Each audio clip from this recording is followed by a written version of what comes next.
I am going for my sugar test. I'm in 200. Very typical pastry, but it is the only country I've ever seen it. Prepare ahead of time so that. And I found this really cool. Hi everyone, thank you all so much for tuning in once again. Welcome back to another new video. So today's video is going to be a mixture of many different things.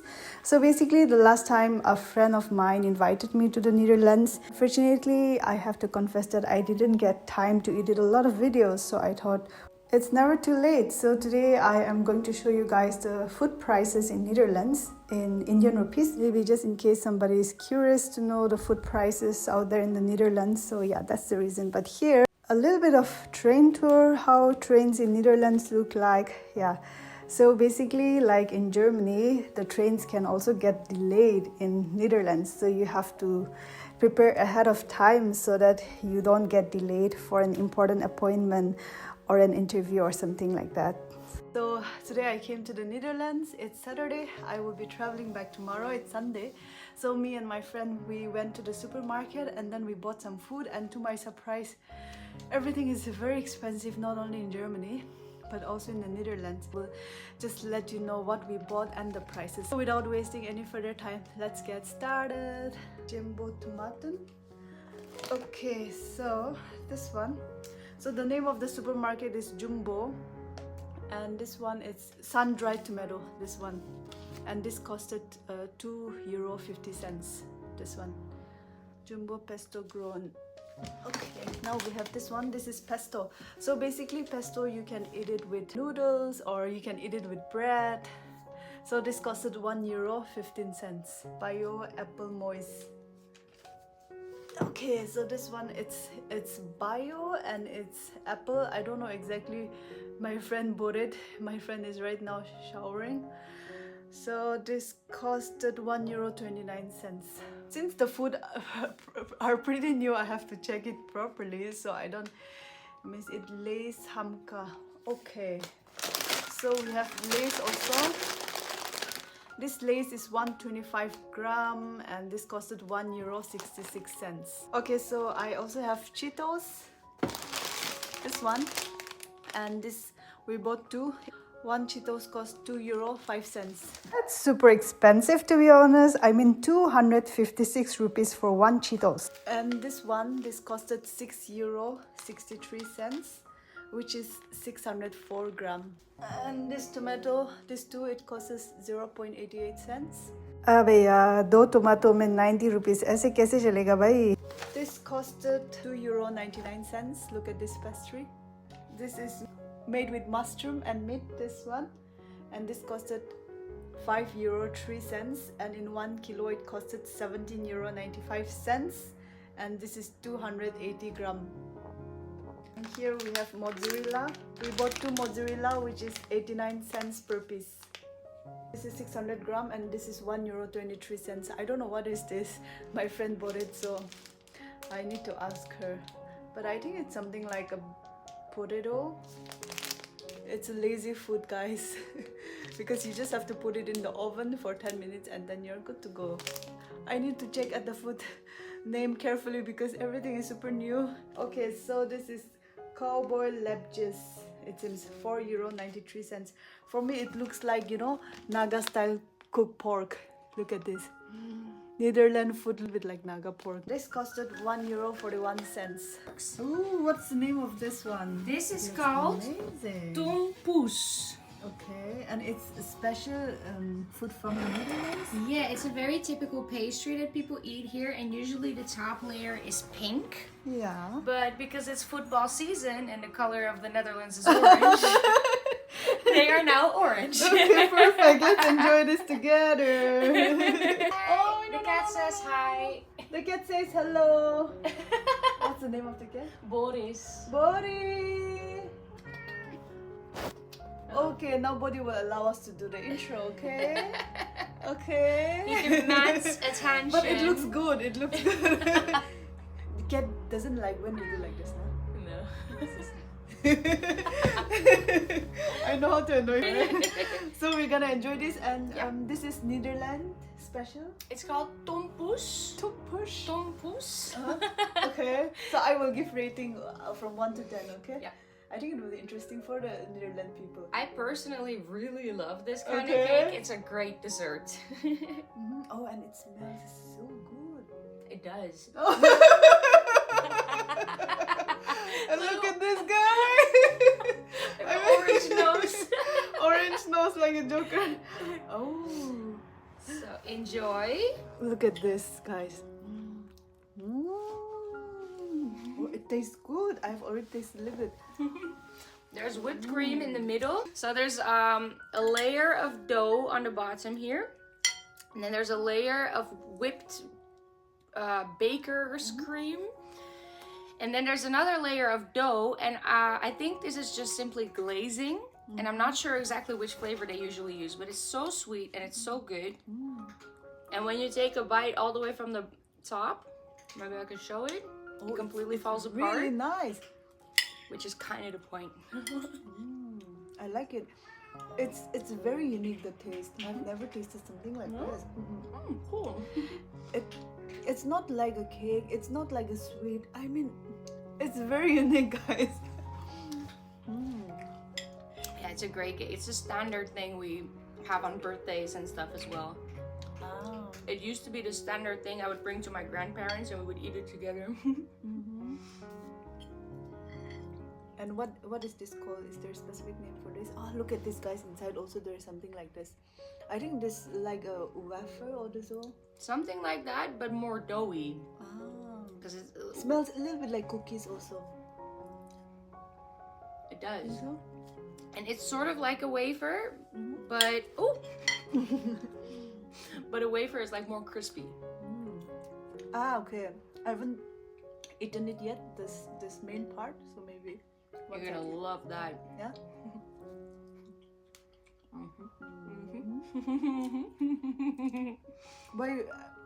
Why we don't get this in Germany? You've never seen this in Germany? Maybe there is, but I don't know. I'm not sure if I can really call it a Dutch pastry, but it is the only country I've ever seen it in. But in the Netherlands, you need to be careful with calling something Dutch because we colonized a whole lot of people. Yeah. So a lot of things that we call Dutch aren't actually Dutch. You know, they have their roots in some other culture that we, you know, stole from. And what about you? What is your root? What is your root? So on my father's side, I'm Jewish. Yeah. And on my mother's side, we're of Romani descent. I wasn't raised Romani, but we do have the blood. So the parents of my grandparents still lived in camps and stuff. And yeah, so I have mixed roots. I was raised Dutch. I'm white, you know, but culturally I have some other blood mixed in there as well. Cool. Your kid will be very beautiful. Your kid will be very beautiful. I hope so. Mixed kids are beautiful, yeah. True. And I think Netherlands people can speak good German as well. What do you think? I mean, not good German, but they understand German. Well, personally, I have a lot of trouble with German. Okay. But sometimes I'm speaking to you in German and you're catching up pretty good. That's true. Some words I can really get, but if you talk fast, I cannot understand. But the other way around, if you speak German, you can understand Dutch, basically. But no, I followed German lessons in high school, half a year, and I learned nothing. It's like my body rejected the language. Latin languages, I love them a lot more. They make more sense to me. It just clicks in me. But no, German, I think maybe it's because of, you know how there's like ancestral trauma and stuff, right? And both my bloodlines, so Jewish and Romani, were hunted in the Second World War by the Germans. And my entire family hates the German language. So I think my body just rejected, said no. We learn Latin. So your parents also, they don't like to speak German. They did not learn. No. And my grandparents, she despises even hearing it because she actually went through the war, you know? Yeah. I understand. I was trying to look for a birthday present in a market in Amsterdam about a month ago. And I found this really cool prints. It was really old, and it was about like mushrooms and flowers and their medicinal uses and everything I'm interested in, basically. I love herbalism. I have my certificate in it as well. Oh, cool. Just one though. You need to show me. It's just one. There's a lot more information to be learned before I can call myself an herbalist. But it was beautiful prints, and I was like, I'm getting that for them. But then there was some words written in German on the bottom, and I cannot bring anything German into my grandparents' home. I just can't, because they'll be, you know, they're against them. I just cannot do that to them. So yeah, it's that deep. I understand. By the way, we will go to the fair also. Now there's a fair going on. Fair. There's a fair going on. A fair, yeah. We're gonna take nice pictures. What do you call it in German? To be honest, I don't know. Is it something similar to kermis, maybe? Does that ring a bell? Kermis? Okay. We'll search it later. You're asking the wrong person. My German is not the yellow from the egg, to be very honest. I mean, I speak, people can understand me, I can do conversations, but it's not my mother tongue, so... It's really impressive that you learned it so well that you can make yourself known. It's a difficult language. Oh man, it's super difficult. I still struggle though. Of course. You know, I struggle at work, but I think it's a part of the process. I mean, like, it's the learning process, you know? And because I've also heard about employers in Germany being really strict on, you have to know the language and you have to be a certain way, and they're very rigid, right? I know. I mean, like, everything should be very in order in Germany, in the company. Everything should be super professional. There are so many deadlines, projects, everything needs to be tuck, you know? Very rigid. Yeah. Sometimes it's very stressful. So I worked in the border city Enschede. And there were some people in the company that I worked for that had worked in Germany previously. And they were like, this is a breath of relief, because like here they're rigid as well. They're a little bit open now, I think, the people here. I think so. Like, you don't have I to... noticed. You know, when I come from Germany to Netherlands, I feel as if like I've spread my wings. Yeah. I become so comfortable. Even the drivers are like, come, if the train is about to be late now. And then the driver will wait for me sometimes. Yeah. And in Germany, even though if the driver sees you, if the time is ringing, then they will drive. Really, even today also this happened to me, and I asked the guard, where is the bus stop, because I was really tired and I did not even have the energy to check where is the bus stop. And the guard was new. The guard told me this side. Actually it was this side. I trusted him, and he was like, hey. I was like, huh? Why is this guy coming to me? Did I did something wrong? No. And you know what he said? Sorry, it's this side. Come. I don't know, this will never happen in Germany. So you see, I'm observing a lot of cultural differences. Although Germany and Netherlands, it's just nearby, you know. Yeah. There are a lot of differences. The people here are open, actually. Everybody thinks it's pretty much the same country as well, because it's like Deutschland, but we speak Dutch. So people automatically refer that to Deutschland. Yeah, you know. And which I get, of course, but it's not the same. It's totally different, I think. I mean, like, there are some words that you could relate to it, but it's a different story, both of them. And also, you were stressed out about the time on the train ticket. You asked me if I buy it for that time, can I use it in another? Exactly. Did I do it like that in Germany? So, no, in Germany, yeah, it's like that. In Germany, for example, you book at 15 Uhr, no? 15. But then you missed the train, then no, you have to buy a new ticket. Exactly, that's why I was scared, and I was like, yesterday I was asking you so many questions, and I even came up to the conclusion that, oh, maybe she is annoyed, but in Germany everything is super strict, you know. So I'm used to with that culture, because it's already 5 years now and I don't want to mess up, so that's why I'm like super careful asking you every detail. Good. Ask everything. I don't get annoyed easily. Yeah, I asked her so many details about the train ticket yesterday. I had to do it online, and it's paid confusing online and everything. I will book today also for tomorrow. It's better to do it online. And in the bus also, I didn't knew it. They don't accept cash. They only accept card. Oh, Yeah, maybe really? it depends. It depends on the bus. The bus that I traveled today was a little bit fancy I think bus. they changed it recently. Actually, I'm sorry. No, it's fine. I have And my you know- OV card, and you right? know, I shouldn't be saying this in the internet, but the driver was really nice. I gave 50 euro, you know, right? I had 50 euros with me, 50 euros and 20 euros. That's all I have. So I gave 50 euros, okay, because he said it was 7 euros till you're home, the bus. So I didn't have a card, so I just had this cash. So I gave the cash, and he was like, "No, we don't accept cash." And I was like, "I don't have. I'm new. What should I do?"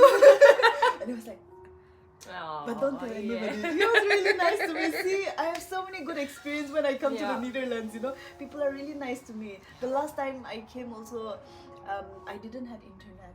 So I cannot see the connections and everything, you know, right? Sometimes in the train station you get internet connection, but it's not perfect, you know. So I was struggling, and then I asked a stranger, "Hey, could you please check a connection for me?" And this person was really kind, and then he not only checked the connection for me, but he was making sure that I'm getting in the right train. Nice. Yeah. And people are like very friendly, very open, and then in the train also they're just talking. In Germany it's not like that. In Germany, in the train also, you know, people are like, and if you're like talking a lot, then they will swear at you. But I think in the King's Festival it was a little bit too much. No, people are like talking. Is it like this the whole time? No. In the train? No. No, Normally, are people talking in the train? Sometimes, I mean, you have parts of the train that are regarded as silent parts. So if people need their silence in the train, they can go there. And in all the other parts, you can just talk out loud on the phone, whatever you want, really. It's interesting for me to know that there is a silent part in the train, because in Germany we don't have something like this. Everybody is just so silent on me. They don't need it. Yeah. No, we need a silent part for sure. Because also the country is really small, right? You're on the other side of the country in 3 hours. And for us, that's really long, okay? So it's really funny. I have this ex from Ukraine, and 3 hours in the train wouldn't even get him to the stop he would need to be. If they would go to the beach, they would take like a 5-hour train ride to the beach. Oh my. They would go at like 5 or 6 a.m. It's crazy. and take 5 hours to the beach. And for me, my hometown, Amsterdam, is 3 hours away. And every time I go there, I'm like, damn, this is a long travel. It's just we're not used to that, right?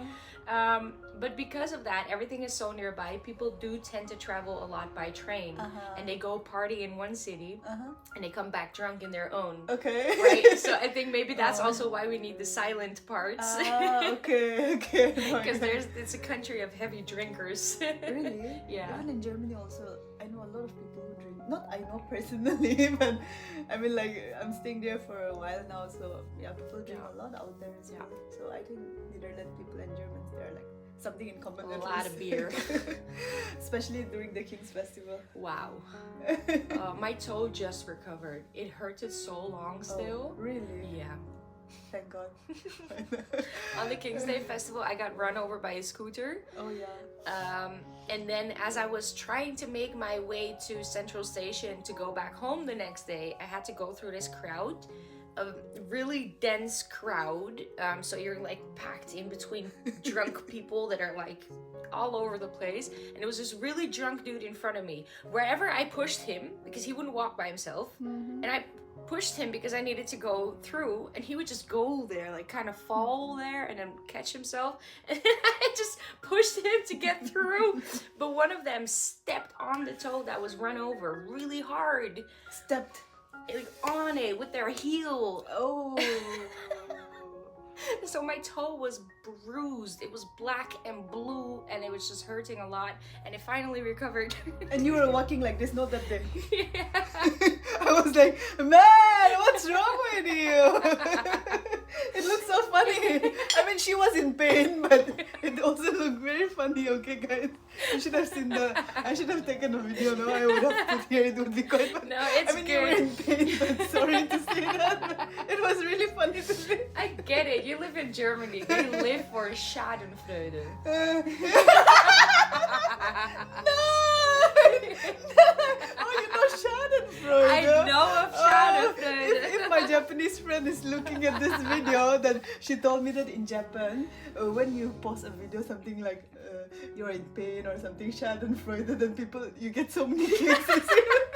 So she was telling me Schadenfreude. The way she says Schadenfreude, my Japanese friend, it sounds so cute actually. And I forgot the meaning that time. And then I asked my friend, German friend, and he cleared to me What did he say? We're in Germany, we're all a bunch of sadists. Schadenfreude is like somebody's in pain and then you're having fun of it, you know? It's just making you very happy that somebody's in pain. And it's a real thing.